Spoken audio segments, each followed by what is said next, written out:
Jehovah ny mpiandry ahy, tsy hanan-java mahory aho.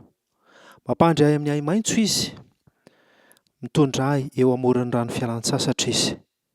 Mamelombelona ny fanahiko izy, mitarika ahy amin'ny lalan'ny fahamarinana noho ny anarana izy. Eny, na dia mandeha mamaky ny lohasaloko ny fahafatesana aho, dia tsy hatahotra ny loza aho, fa ianao no amiko. Ny tsorakazonao sy ny tehinao, ireo no mahafatahotra ahy. Mamelatra latabatra eo anoloako, eo imason'ny fahavaloko ianao. Manositra tilo iloloako ianao, ny kapoakako feno dia feno. Eny tokoa, fahasoavana sy famindram-po no anaraka ahy amin'ny andro rehetra iainako, dia hitoetra ao an-tranon'i Jehovah andro lava aho.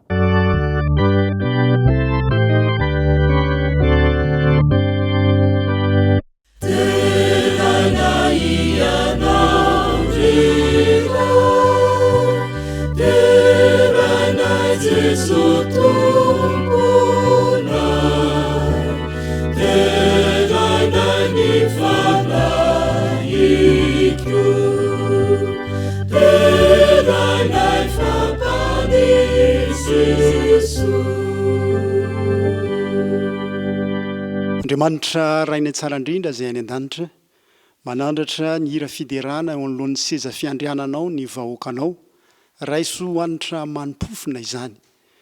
Jesosy Kristy, ianao ilay nampanantena, fa naiza naiza angonan'olon-droa dia eo afovoany ianao, naiza naiza toerana andrenesanay izao fandaharana izao, aoka ho tsapanay ny fanatrehanao amin'ny alalan'ny fanahinao masina. Amin'ny anaran'i Jesosy no anonona ny vavaka. Amen.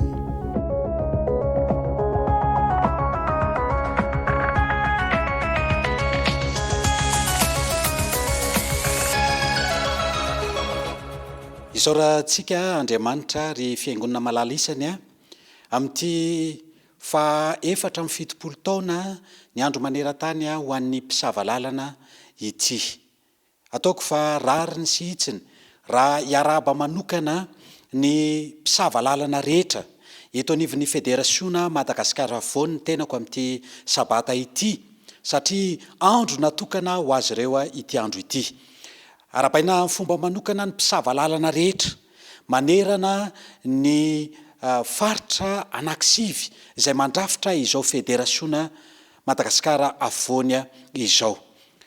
Eto dia mirary ny mpisavalalana rehetra mba ho mpisavalalana mivonina ho amin'ilay lasy lehibe izay arahantsika amin'i Jesosy. Izay moa ilay loha hevitra izay diniantsika ao anatin'izao fankalazana izao, ilay hoe miara-milasy amin'i Jesosy. Ny rariko dia mba ho vonina ho amin'izany fotoana lehibe izany isika mpisavalalana rehetra. Eto dia maniry indrindra nefa ny eo am-piandrasana izany fotoana manetriketrika sy goavana izany, mba efa iainana izany sahady dia ny eto amin'ireo lasy rehetra izay ho tanterahantsika ny mpisavalalana rehetra, ka ny lasy rehetra izay ho lalovanao, na eo anivon'ny fiangonana izany, na eo anivon'ny distrika, na eo anivon'ny région, eny eo anivon'ny fédérationa mihitsy aza, dia ho ataontsika eo anivontsika mandrakariva Jesosy. Isaky ny milasy zany ianao dia miara-milasy aminao Jesosy, ka amin'izay rehetra atao dia iaina toy ny hoe eo anivontsika tsy miala eo amintsika ary miaraka amintsika mihitsy Jesosy ao anatin'izany lasy zany. Koa dia mirary ny fiadanan'ny tompo ho amin'ny mpisavalalana rehetra, ary mirary antsika ihany koa andalo sabata feno fifaliana, feno fitahiana ary feno ny fiarovany amin'izao sabata izao. Ny tompo ane hitantsika. Amen.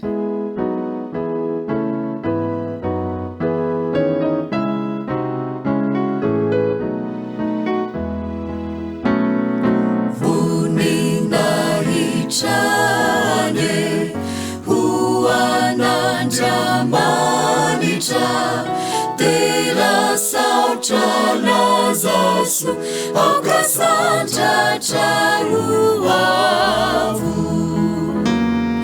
leibeni erini leibeni asani marinani didini manabaranya tsarani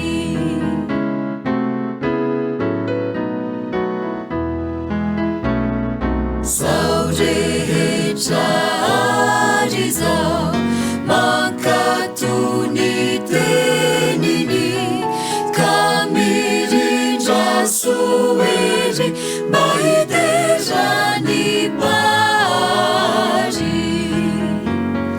heni enyandanitra marusi mamiratra nieti antanikyo sesena sadikantu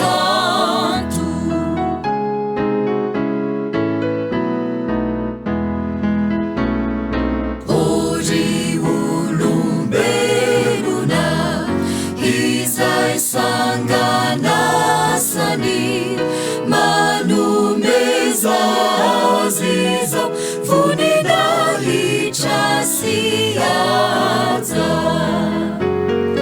ianao no sambatra no tahini fatratra tiany raorikyo mba ho volamena tsara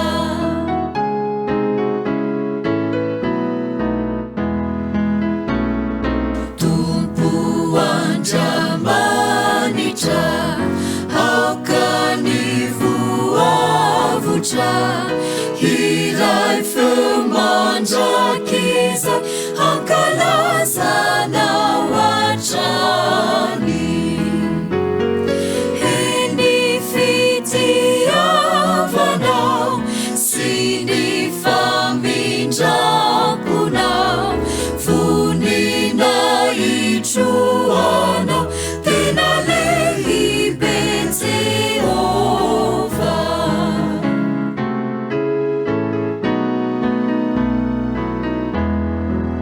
Manasanao hanokatra ny tenin'Andriamanitra dia ny Baiboly izany ka hanokatra izany ao amin'ny Apokalipsy 1:20 ka ny andininy 7. Apokalipsy 1:20 ka ny andininy 7. Hovakina amin'ny anaran'i Jesosy izany.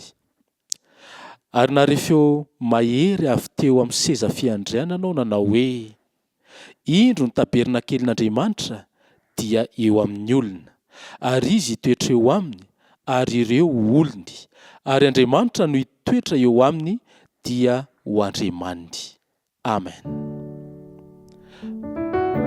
Manasanao hiaraka hivavaka isika. Andriamanitra rainay tsara indrindra ny an-danitro, rainay amin'ny alalan'ilay mpitarika, filopitarika ianao dia Jesosy Kristy izany. Misaotra anao ary mankalaza anao izahay satria nahatratra ity fotoana manokana ny sabata ity ihany koa izany. Ary mideranao ihany koa izahay no ireo soa izay nataonao taminay.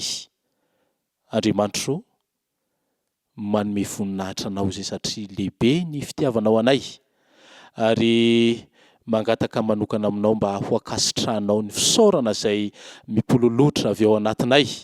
Ary ingany mba ho akasitrana eo amin'ny seza fiandriananao izany. Amin'ity androany ity mangataka manokana izay Jesosy malalo mba hamelanao ny elokay ary omenao ny famindrapo avy aminao izahay. Diovy izay Jesosy malalo ho afaka amin'ny tsy fahamarinana rehetra. Ary mangataka aminao manokana ihany koa izahay mba ho vita fihavanana tanteraka aminao. Ankehitriny dia hatreo ny fotoana izay tanterahanay ingany mba hiseho avokoa ny voninahitra ao, esory ny fanelingelenana mety ho ataon'ny Satana, ary ianao ihany koa Jesosy malalo no angatahnay mba hanome fiadanana ao anay, hanome fifaliana ao anay mandritra nyity ora ny sabata ity.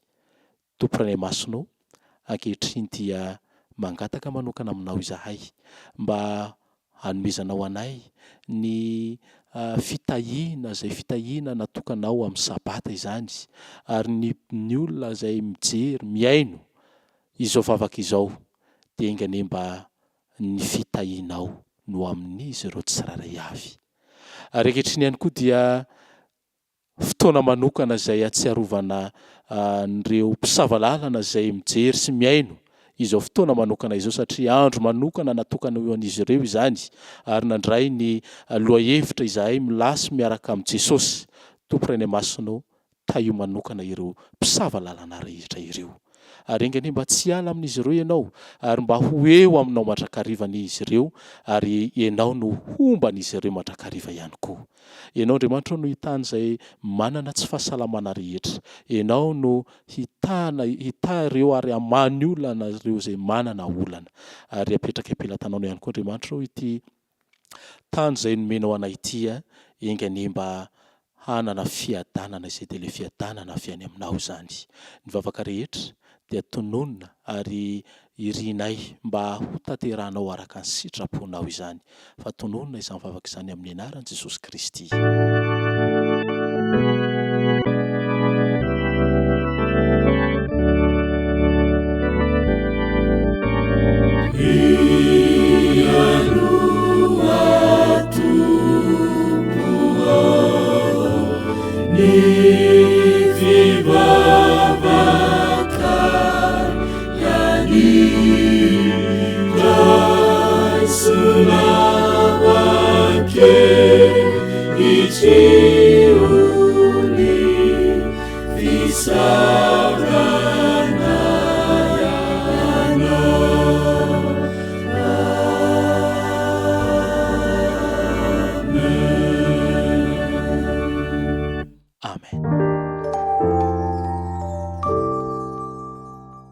Dia tonga eo amin'ny fotoana ny fananterantsika ny fanatitra sy ny famerenantsika ny ampafolontsika ankehitriny, koa tiako nitarika anao amin'ny tantara anankiray izay niainan'ny Davida mpanjaka, raha nisaotra an'Andriamanitra izy teo amin'ny teny farany niarahany tamin'ny zanak'Israely.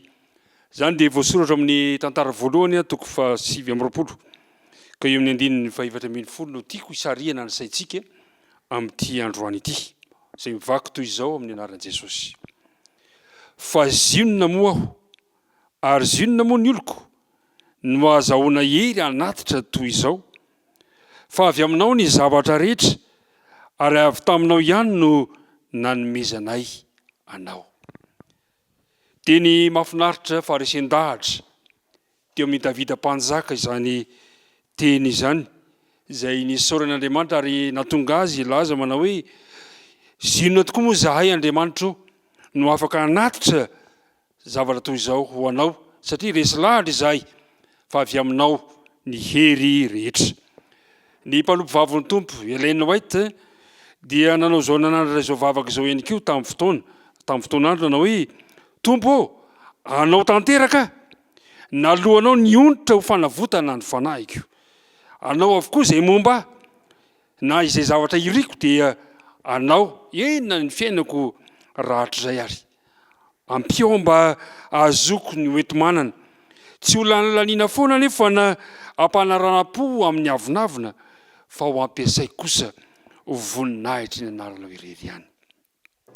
Ry mpiaino, ry lalasany mbavy malala isany, manampy antsika takatra toe-javatra telo manan-danja io teny voalaza ny anabavoay teo amin'ny fifandraisantsika amin'Andriamanitra. Ny voalohany dia mitarika antsika ho resy lahatra fa an'Andriamanitra isika, fa tsy tompon'ny tenantsika. Izay ananantsika, na ny ananantsika ankehitriny na ny amin'ny ho avy, dia an'Andriamanitra avokoa. Ary ny fahafantarantsika n'izany zavatra izany dia mitarika antsika hanavao, hanatsara ny fanoloran-tenantsika amin'Andriamanitra. Zay ny voalohany. Ary ny faharoa dia izao, mitarika antsika ho resy lahatra fa izy no mpamonjy antsika. Izy ilay nandony ny onitra mba hahaveloma antsika. Ary tena zava-dehibe zany mba ahafahantsika miroso milalindala tokoa amin'ny fanompoana an'Andriamanitra. Tsy manompo no midera nefa na amin'ny voninahitra fa manompo kosa ho setry ny famonjena izay efa nataon'Andriamanitra antsika. Ary ny fahatelo farany dia izao, ilay vavaka na ilay teny nambarany Ellen White dia manampy antsika ahazo fa Andriamanitra no manome antsika ny fanambinana rehetra amin'izay ilayntsika ampiasaintsika ho voninahitra ny anarany. Koa amin'ity androany ity ary dia te hisarika anao raha hanatanteraka izao fanatitra izao ianao, raha hanatanteraka ny famerenana ny ampafolony ianao, dia tiako ianao tsapanao ihany koa fa ny zavatra rehetra olaonao dia an'Andriamanitra. Ary ny fahatsapanao an'izany dia mitarika anao hatoky azy amin'ny lafim-piainana rehetrarehetra. Ary dia hosaha koa ianao iteny androany manao hoe Tompo, tiako raha mba ampiasaina voninahitra ny anaranao ihany koa izay rehetra momba sy izay rehetra ananako. Koa manintana anao ary mba anao izany fanatitra izany ho an'Andriamanitra ary hanavaozanao indray ny fanoloranao tena ho an'Andriamanitra androany. Koa raha hanatanteraka izany fanatitra izany isika dia manasa antsika rehetra mba hiaraka iombona amin'ny vavaka. Andriamanitra rainay izay any an-danitra misaotra anao izahay noho ny fitiavanao anay ka nanomezanao ny hery rehetra ahafahanay ny asa na avory izay teo am-pelantananay, izay tsy avy aminao izany fa avy aminay izany fa avy aminao irery ihany. Misaotra satria ianao no nanomenay ny hery nahazonay nanana ka ahafahanay ihany koa mamerina izay tokony ho anjaranao. Dia ampiarahanay amin'izany koa ny fanoloranay ny tenanay mba ho fanatitra ankasitrahana eo anatrehan'ny seza fiandriananao, ary ny fanatitra izay atolotray kosa dia mba ho voninahitra ny anaranao irery ihany. Dia mitahena Israely avy fa ny vavaka tonoina sy angatany minara Jesosy. Amen.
Marina arivonona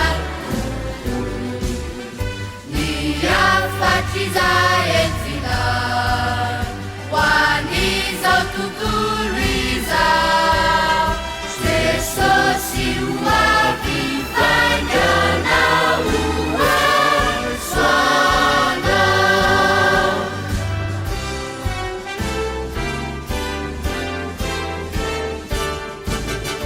Fanompoampivavahana tanora mahery fo matokisy marina arivonona izao notarigetranay ataonay ambavaka ny fitiavanao ny Kristy no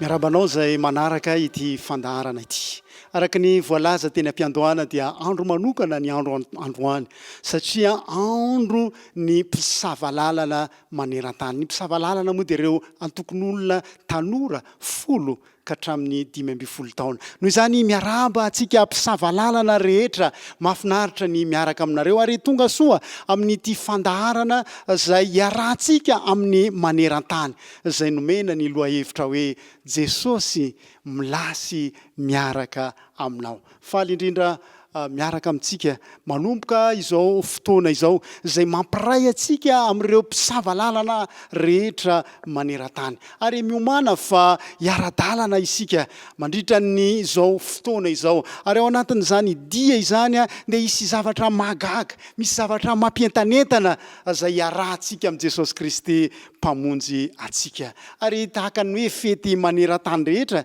dia fantatsika fa na dia mifanalavitra ary indrindra amin'ny alalan'izao fandaharana izao na dia tsy mifankahita ary isika dia afaka mifandray afaka miaraka amin'ny alalan'ity fandaharana sy afatra zay omenantsika tsirairay avy ity ka noho izany raha iroso amin'ny dia mahafinaritra isika dia ametraka ny fiainantsika eo amin'Andriamanitra satria soratra masina dia milaza manao hoe matoky azy amin'ny fonao rehetra fa za miankina amin'ny fahalalanao maneke azy amin'ny aleanao rehetra fa izy handamina ny lalanao angataka amin'Andriamanitra isika mba handamina ny lalantsika raha iroso amin'izao dia izao isika ivavaka isika ray malalo mangataka izay ny iarahanao aminay mandritra n'izao afatra izao indrindra raha te hiaraka ilasy aminao zahay mampitenena Jehovah fa miaino ny mpanomponao amin'ny anaranao no anonana ny vavaka amen. Ny lohahevitra zay iarahantsika mijery amin'izao fankalazana zao dia ny hoe miara-milasy amin'i Jesosy dia manao dia ampinoana sy fisakaizana zany hoe raha miaraka eto zany isika dia alay fisary an-tsaina ny ry mpisavalalana hoe milasy miaraka amin'i Jesosy ianao mandeha any amin'ny toerana zay ilasiana mamakivaky ny zavaboary manao dia ampinoana sy fisakaizana tonga amin'ny toerana ilasiana ianao azo antoka fa anangana ny lay amboatra ny lasy ary ndehany ho ampitahy itsika anao fampitahana mirazotra isika ny amin'ny zany hoe manangana izany ary ny fototra zay ilaitsika ny manao azy dia mazava ho azy fa mifototra amin'ny finoana mafiorina Jesosy indray andro dia nanao fanoharana ny amin'ny olona zay nanorona teo ambonin'ny vatolampy sy teo ambonin'ny fasika ary fantatsika ny afarany zany tantara izany fa nijoro ilay teo ambonin'ny vatolampy fa nirodana kosa lay teo ambonin'ny fasika ao Matteo 7 no ahitanareo an'izay tantara izay fa ny faniriana isika rehetra raha hanangana ny tantontsika dia anisan'ireo lehilahy endry satria hanorona ny finoantsika eo amin'ny tenin'Andriamanitra. Ny tenin'Andriamanitra no vatolampy izay iorena ny finoantsika, anorenantsika ny lasintsika, anorenantsika ny laintsika dia ny fahamarinana eo amin'ny tenin'Andriamanitra. Indray mantsy rehefa mandeha ny lasy dia misy ilay atao hoe mandeha mijery, manao fizahana, manao reconnaissance ozy sika rehefa mandeha. Dia indraindray eny an-dalana eny dia hita fa betsaka ireo zavatsarotra izay tsy maintsy lalovana. Jerena akaiky ireo zavatsarotra, mety ho tany efitra, mety ho rano, mety ho ala, kanefa manoloana ny reny fiaikana ireny. Dia zao ny zavatra azo antoka eo amin'ny fiainana. Araka ny nivakintsika tamin'ny salamo teo am-piandohana teo dia hoe miaraka amintsika Jesosy. Na dia mandeha mamaky ny lohasaloko ny fahafatesana ara dia ahoana ozy izy? Tsy matahotra ny loza fa ianao no amiko. Mampanantena antsika Jesosy Kristy. Fa vao manomboka manao reconnaissance ny lasitsika dia efa miaraka amintsika izy. Ka na inona toe-javatra miseho eny an-dalana eny dia azo antoka fa miaraka amintsika Jesosy Kristy.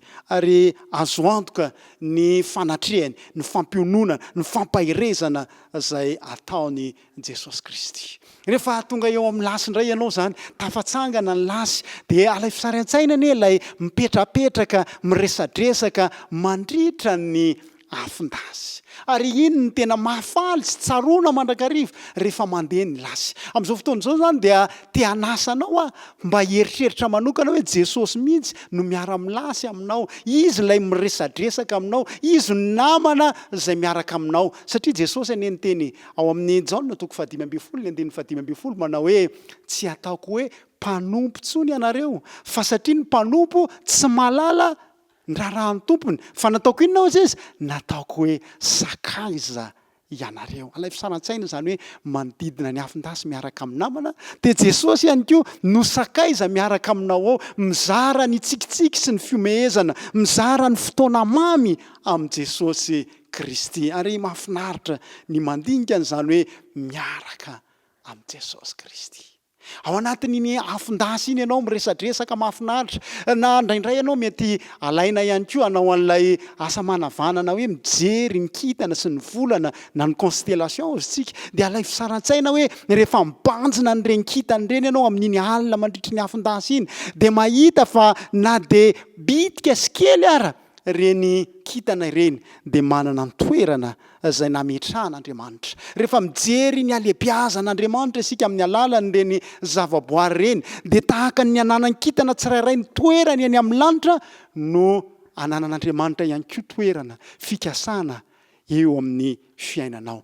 Manome toky antsika ny tenin'Andriamanitra amin'ny Jeremia 7:20 ny 1:12 manao hoe za malala ny hevitra heverako anao. Tahaka ny fiheveran'Andriamanitra fametrahany amin'ny toerany reny kitany eny amin'ny lanitra reny dia manana ny toerany eo ihany koa ianao eo anatrehan'Andriamanitra. Manana drafitra ozy izy dia izay hitondra fiadanana, manana hevitra ahatonga fiadanana fa tsy loza mba hanomeanao fanantenana ny amin'ny farana. Aza adino zany fa rehefa mibanjina n'ireny kitany ireny ianao dia tsarovy fa manana toerana fikasana, fikendrena ho anao ihany koa Andriamanitra mba hitondra fanantenana ny amin'ny farana. Misy drafitra Andriamanitra izay tia no tanterana. Na atao kely ianao mihevitra hoe za kely mbola zaza 10 taona, 12 taona, efa manana ny drafitra sy ny fikendrena ho anao Andriamanitra. Dia alaiko ihany ianao akasary an-tsaina ny ao an-dasy eo. Raha ohatra ka manao an'ireo hetsika ao an-dasy, manao an'ireo fampivelarana ny fahaiza-manao sy ny sisa sy ny sisa. Satria tsy feno ny lasy raha tsy misy an'izany hetsika izany izay mampitombo ny fahaizantsika na amin'ny lafiny teknika na amin'ny lafiny ara-panahy. Ary tahaka ny fanatsarana n'izany fahaiza-manao ao an-dasy zany dia afaka mitombo ihany koa isika amin'ny fifandraisantsika amin'ny Jesosy Kristy amin'ny alalan'ny vavaka, fianarana ny tenin'Andriamanitra ary ny asa fanompoana sy ny hetsika maro samihafa izay atao ao an-dasy. Izany hoe tsy afaka ny tombo ianao raha tsy manao hetsika, raha tsy miasa. Ary ny finoana ilay fototra izay napetrakitsika teny am-piandohana dia hozy izy ny voalaza amin'ny Jakoba 2:7 manao hoe ary mba toy izany koa ny finoana raha tsy misy asa dia maty mihitsy. Izany hoe raha ny fikambanana, raha ny lasiny tsy misy aktivité hozy tsika, tsy misy hetsika dia tsy mahaliana izany. Dia tahaka izany ihany koa ny finoantsika. Raha tsy arahana asa izany dia tsy hitombo isika eo amin'ny fiarahantsika amin'ny Jesosy Kristy. Ndeha ampiasaina ny finoana, ndeha ampiatra, ampahavitriana ny finoantsika isika mba haneho fitiavana sy hatsara-panahy amin'ireo manodidina antsika. nanao afindasy sika nyresadresaka nijery ny kitana nanao ny hetsika tao an-dasy dia alay fisaran-tsaina hoe nifony andro faharoa ao amin'ilay lasy miposaka indray ny masoandro ary amin'izay fotoana izay dia mahita ny akanto ny andro vaovao ianao rehefa miposaka ny masoandro dia tsisy hafan'izany ihany koa ny ao amin'ny diantsika ara-panahy satria Andriamanitra dia manolotra fiandohana vaovao fiaingana vaovao ho antsika tsirairay avy matoa nahazo an'iny maraina vaovao iny ianao rehefa nandalo ny alina dia hozy ny fotoamanina toko fahatelo ny andiny faharoa amby roapolo ka hatramin'ny fahatelo amby roapolo hoe ny famindrampon'i Jehova ny tsy nalandrizatsika fa tsy mitsahatra ny fiantrany vaovao isa maraina izany lehibe ny fahamarinanao isaka miposaka ny andro vaovao amin'ny lasy dia mahatsiaro ianao hoe navaozin'Andriamanitra indray ny famindrampony ary zany andro vaovao zany dia mitondra fanantenana ho anao mitondra fanavotana ho anao mitondra famelan-keloka ary mitondra fanomboana vaovao amin'ny fiarahanao amin'ny Jesosy Kristy isaky ny masoandro miposaka dia tadidio ny famindrampon'Andriamanitra izay ataony amintsika tsirairay avy raha ohatra ka milasy miaraka amin'ny Jesosy isika dia handeha haindray lesona ny amin'ilay hoe diam-pinoana sy fisakaizana ilay fitsangatsanganana izay niarahantsika tamin'i Jesosy Kristy tsy hoe sary anohatra fotsiny zany rehetra izany fa tena zava-misy mihitsy ianao milasy miaraka amin'i Jesosy Kristy tena zava-misy iainantsika isan'andro izany aoka sika akamamy sy akafiany zany fiarahana amin'i Jesosy Kristy zany amin'ny mampisavalalana antsika dia afantatra antsika fa izy ny tena pitarika izy ny tena filopitarika ambony indrindra ary tsy vita amin'ny hoe filopitarika fotsiny ihany izy fa izy ihany koa no sakaiza izy ihany koa no namana izy ihany koa no miara-dalana amintsika mandrakariva mandritra n'izany dian'ny finoana izany aoka sika hanorona mafy ny laitsika eo amin'izany tenin'Andriamanitra izany aoka ny fotsika isokatra amin'ny hafanany ny fitiavan'i Jesosy Kristy dia miroso amin'ny patokina isika miara-milasy amin'i Jesosy Kristy mitarika antsika ho amin'ny dia mampientanentana sy manorona ny finoana sy ny fisakaizana fa dia tarika manokana ny sainao raha miara-milasy amin'i Jesosy Kristy dia hibanjina sady ilay tena fiarahana milasy amin'i Jesosy Kristy eo amin'ny ranomasina fitaratra amin'izay tokoa mantsy dia tena milasy tena miara-mipetraka miara-monina amin'ny Jesosy Kristy isika tsirairay avy ny teny hoe lasy mantsy na ny lay na ny tanty ao amin'ny soratra masina dia ilay teny nadikatsika hoe tabernakely izany hoe Andriamanitra mihitsy monina eo amintsika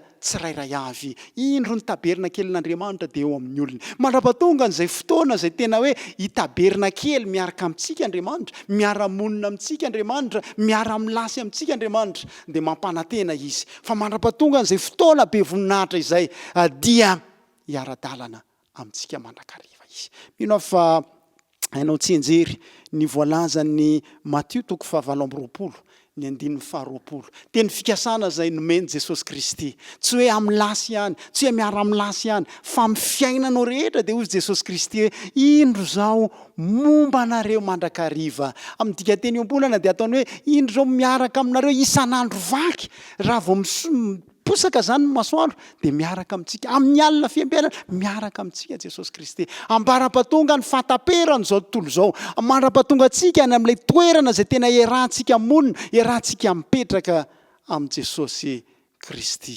mampanantena Jesosy fa hiaraka amintsika mandrakariva mandra-patonga n'ilay lasy any amin'ny kanana ny lanitra mampanantena Jesosy Kristy fa omba antsika mandra-pahatonga azy ho tena ho hita maso azo tsapaitanana afaka mifandray tanana afaka mifampiresaka mivantana kanefa mialohan'ny hatongavantsika amin'izay fotoana be voninahitra izay dia mbola tiako nitarika anao amin'ny fanandramana izay nataon'ireo vahoaka an'Andriamanitra ireo ataoko hoe mpisavalalana nidirany tao amin'ny tany Kanana teo ambany fitarian'ny filopitarika anankiray natsoina hoe Josoa nanahoana ny fanandraman'ireo vahoaka an'Andriamanitra raha efa hiditra ny tanina mpanantenaina izy izay nitariany Mosesy ary Mosesy dia nanolavola mpitarika handimby azy ary izay moa no amporisiana ho antsika mpitarika rehetra zay arabaina ihany koa mpitarika mpisava lalana amin'izao andro manokana izao ny tena andrasana amintsika tsy ny hoe mitarika fotsiny fa ny ampita ihany koa ny fitariana amin'ireo olona amin'ireo tanora zay hofantsika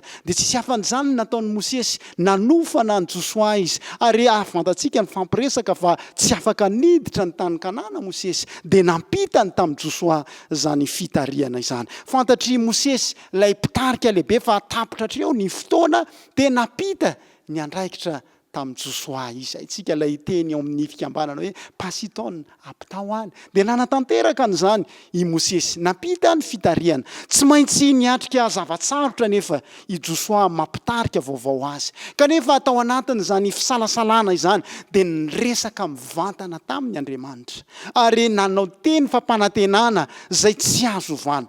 Hoy Andriamanitra tamin'ny Josoa ilay mpitarika vaovao manao hoe aza matahotra ary aza mivantom-po fa momba anao Jehovah Andriamanitra ao amin'izay rehetra alehanao. Amin'ny Josoa toko voalohany ny 15. Azoko sary an-tsaina ny hery nomeny zany teny zany tamin'ny Josoa zay tao anatin'ny fanahiana, tao anatin'ny tahotra.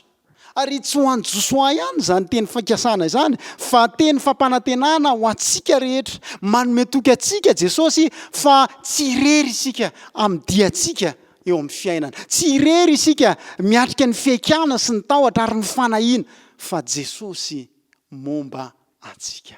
Momba anao Jehovah Andriamanitra. Hiditra amin'ilay tany Kanana isika tsy ho ela intsony. Manoloana ireo fiaikana momba atsika Andriamanitra. Io teny fampanantenana ny amin'ny fanatrehan'i Jesosy zay voalaza atao amin'ny Josoa toko voalohany ny 15 io dia tokony ho teny fikanasana anazava ny lalany mpisava lalana tsirairay avy. Fantatry Josoa fa teo amin'ny fitariana dia tsy voatery atahotra na kivy izy satria eo anilany ny tompo.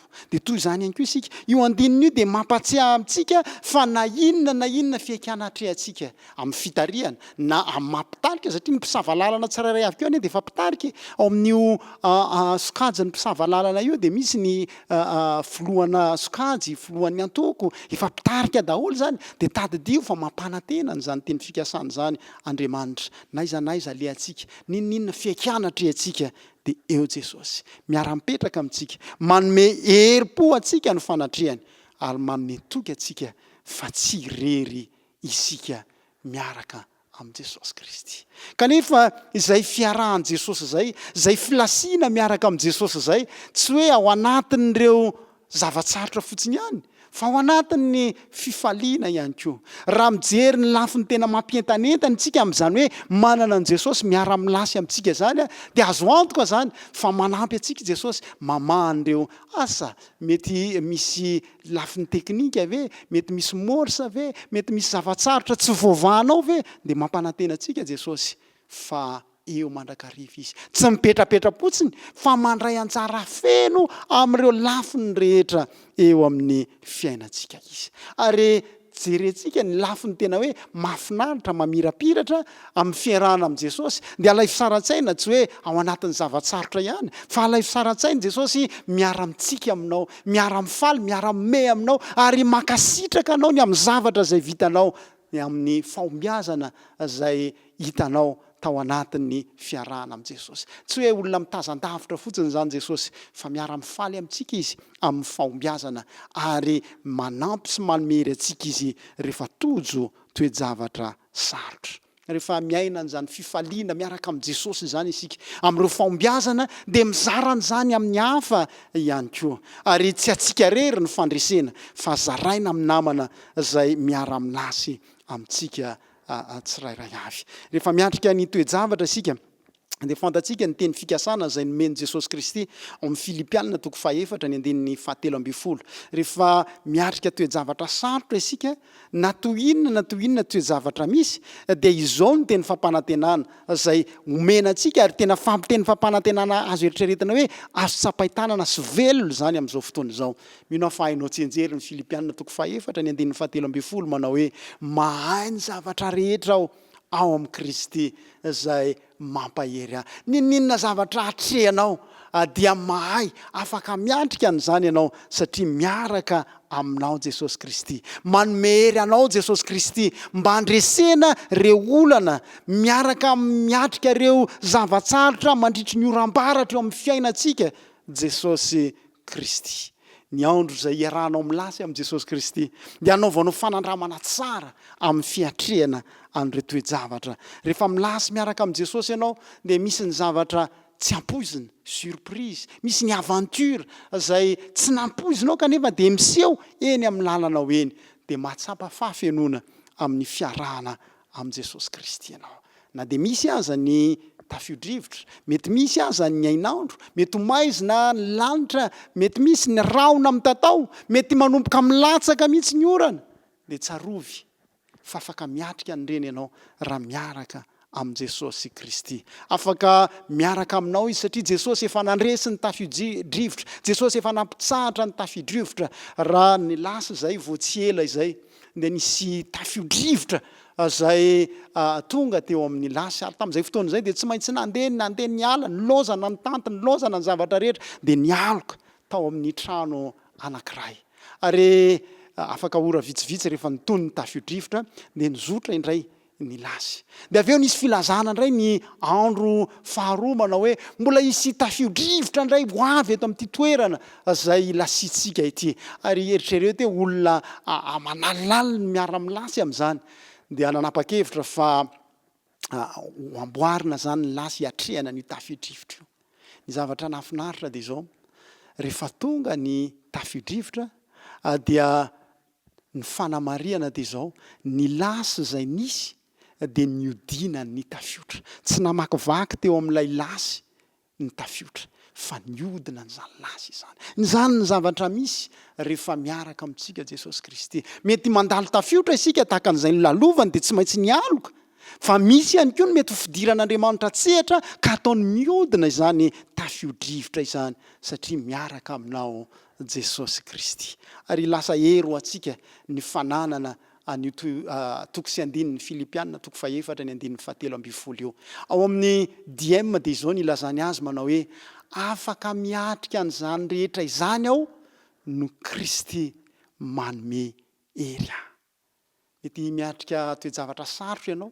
Ny apôstôly Paoly raha mamaky ianao amin'ny Filipianina toko 4 io dia betsaka ny zavatsarotra izay ny lalovany. Fa ny teny izy manao hoe afaka miatrika an'izany aho satria misy an'i Kristy manome hery ahy. Manana namana isika izay eo foana miaino antsika, mankalaza ny zava-bitantsika, mampionona antsika amin'ny toe-javatra sarotra. Namana izay tsy olona fantatra avy lavitra fa olona tena akaiky anao eo amin'ny fiainanao.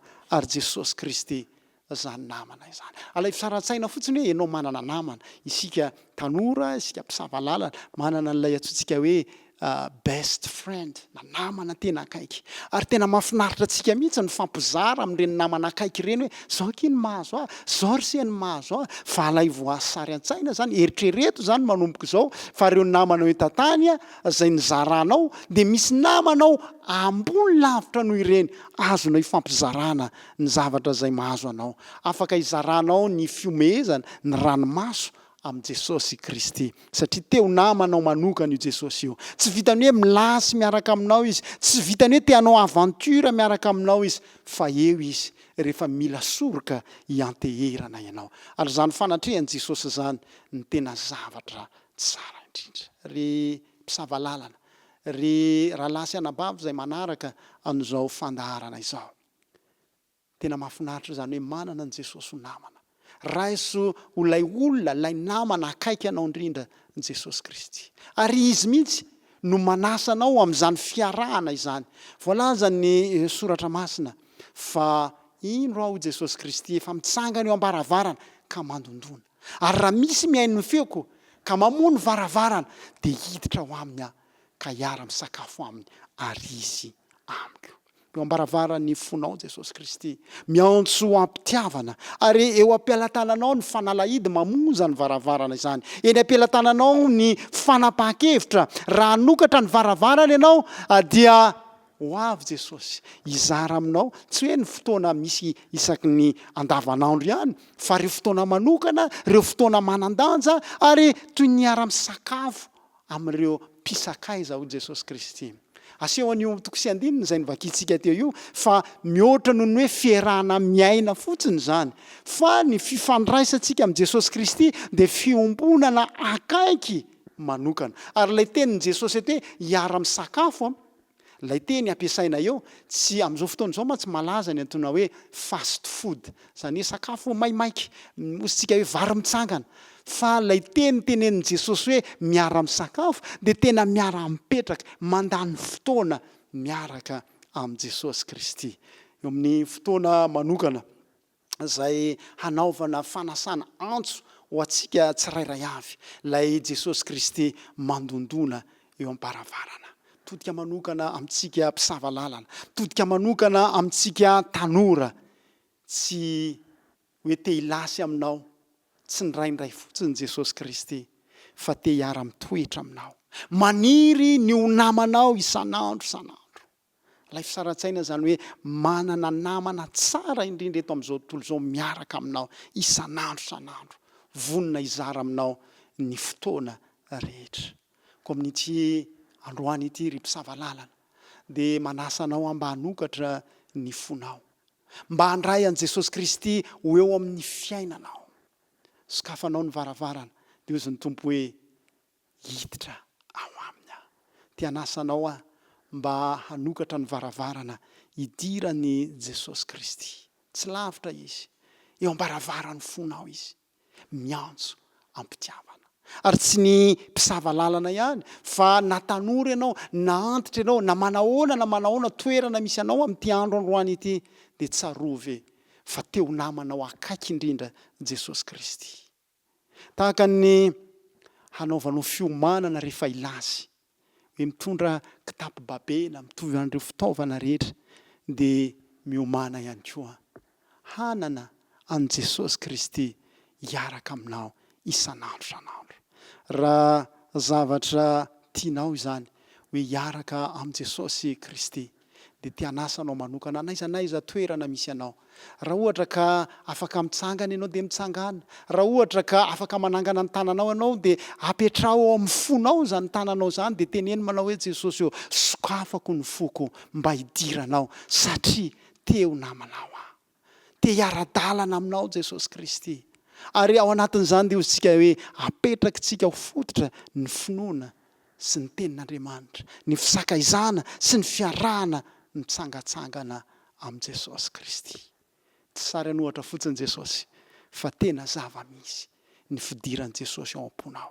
Raha ohatra ka tianao ny handray azy, rehefa napetraka ao amin'ny tananao ny fonao, na mety nitsangana mihitsy ianao mba hanehoanao fa te hiaraka amin'i Jesosy Kristy, dia tiako ny hivavaka ao anao mba tonga anao hakamamy manokana zany fotoana hiarahana amin'i Jesosy izany, amin'ny mampisava lalana anao, amin'ny mahazanaka Andriamanitra anao, satria mahafantatra fa io Jesosy io no sefo-gida, ny filopi-tarika ambony indrindra. Ary raha izy mitarika anao dia tsy ho ela ianao dia tonga any amin'ilay tany Kanana, ilay Kanana ny lanitra izay anatanterantsika ny lasy lehibe tsy mbola nisy toy azy. Maniry ny ahitanao any amin'izany lasy izany satria ianao nanokatra ny fonao androany hidiran'i Jesosy Kristy. Ndeha hanondrika ny lohantsika hivavaka isika. Andriamanitra rainy tsara indrindra izay ny an-danitra, misaotranao izahay satria fantatray fa te hilasy miaraka aminay ianao. Fantatray fa te ho sakaiza ho namanay ianao. Fantatray fa vonona ianao ny ara-dalana aminay amin'ny fifaliana, amin'ny zavatsarotra ho namana akaiky eo anilanay mandrakariva.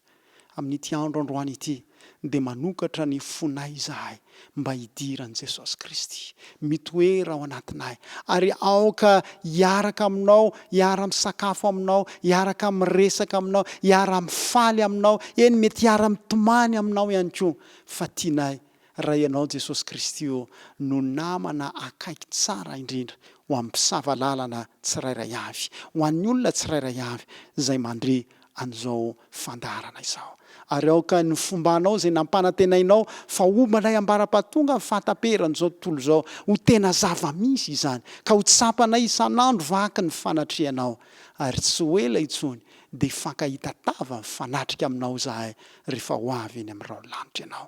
Tehirizo matoky amin'ny finoana sy ny fanarahana anao sy ny fiarahana aminao ny tsirairay avy. Amin'ny anaranao Jesosy no hanonana izany vavaka izany. Amen.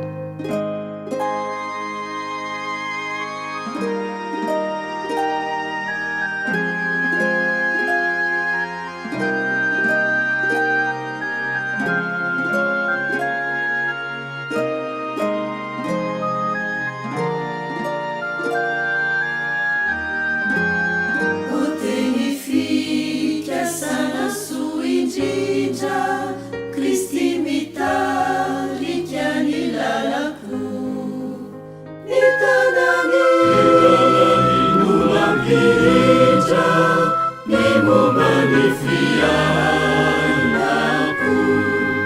esambatraore nametraka aminao zao ny androko.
Tontolo satria ianao misolo rehefa ahotako marobe.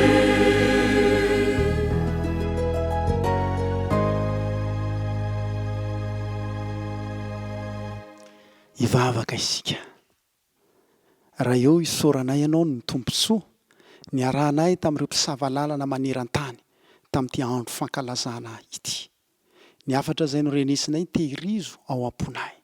Ary raha andao ny toerana izay misy anay izay, aoka ho tanteraka aminay ny tsodranonao manao hoe hitay anareo ani Jehova ka hiaro anareo.